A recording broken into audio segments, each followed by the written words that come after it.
বাণীপুর লোকউৎসব সম্পর্কে যতই বলি না কেন ততই যেন কম বলা হয়। আর অনুষ্ঠান, সে তো বলে শেষ করা যায় না। বাণীপুর লোকউৎসব মানেই অনুষ্ঠানে পরিপূর্ণ। আর তাই সকাল মেলা প্রাঙ্গণে ঠিক সকাল 10 ঘটিকায় 4 দলীয় মহিলা ভলিবল প্রতিযোগিতা অনুষ্ঠিত হবে এবং দুপুর 3টার সময় থাকছে যোগব্যায়াম অভিপ্রদর্শনী। পরিবেশন করবে জওহর নবোদয় বিদ্যালয় বাণীপুর। এবং এবার আসে শিবরতন কোঠারি মঞ্চ বা মূল মঞ্চে। সেখানে বিকাল 4:30 পরিবেশন হবে বাউল গান। বিকাল 5টা থেকে 5:30 পর্যন্ত চলবে সঙ্গীতানুষ্ঠান এবং বিকাল 5:50 থেকে পরিবেশন হবে কবিতা ও 6টার সময় পরিবেশন হবে নৃত্যানুষ্ঠান। পরিবেশন করবে সাজবাতি হাবড়া এবং সন্ধ্যা 6:15 পরিবেশন হবে কবিতা কোলাস। পরিবেশন করবে আরশি হরিণঘাটা। সন্ধ্যা 6:35 থেকে 6:55 পর্যন্ত চলবে সঙ্গীতানুষ্ঠান এবং 7:15 থেকে শুরু হবে নৃত্যানুষ্ঠান। পরিবেশন করবে রুমঝুম নৃত্যালয় এবং 7:35 অনুষ্ঠিত হবে নৃত্যানুষ্ঠান। পরিবেশন করবে সৃষ্টি নৃত্যকলা বাণীপুর।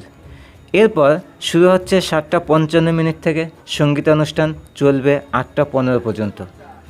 8:35 থেকে শুরু হবে নৃত্যানুষ্ঠান। পরিবেশন করবেন নজরুল চর্চা কেন্দ্র বারাসাত এবং 8:50 অনুষ্ঠিত হবে সঙ্গীতানুষ্ঠান। পরিবেশন করবে ব্যান্ড বন্দিশ। এবার চলে আসি অনুপ ঘোষাল মঞ্চ বা জনতা হলে।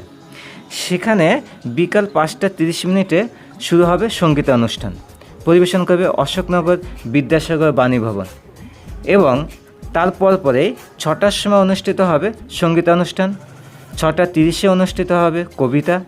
এরপরেই শুরু হচ্ছে 7টার সময় কবিতা ও হরিসঙ্গীত, জাদু প্রদর্শনী, মতুয়া সঙ্গীত, হরিসঙ্গীত, বিভিন্ন সঙ্গীত পরিবেশন হবে 9টা পর্যন্ত।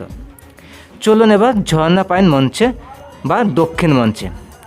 সেখানে 10:30 রবীন্দ্র নজরুল নৃত্য প্রতিযোগিতা হবে ক বিভাগ, অনুরোধ 9 বছর এবং 12:30 থেকে শুরু হবে রবীন্দ্র নজরুল নৃত্য প্রতিযোগিতা খ বিভাগ, 9 বছর 1 দিন থেকে 12 বছর পর্যন্ত।